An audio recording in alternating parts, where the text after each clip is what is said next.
वर्गांड करून पडतात किंवा आम्ही सगळे सिद्धी असले आम्ही नव्हतो तिथे म्हणून गेलो माहिती का पाणी पडलं ना तिथे गेलतो काय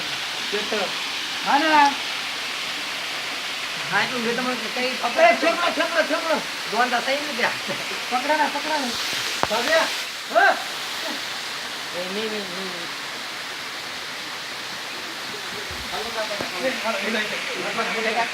काय माहिती शेत कापायचं जेवायचं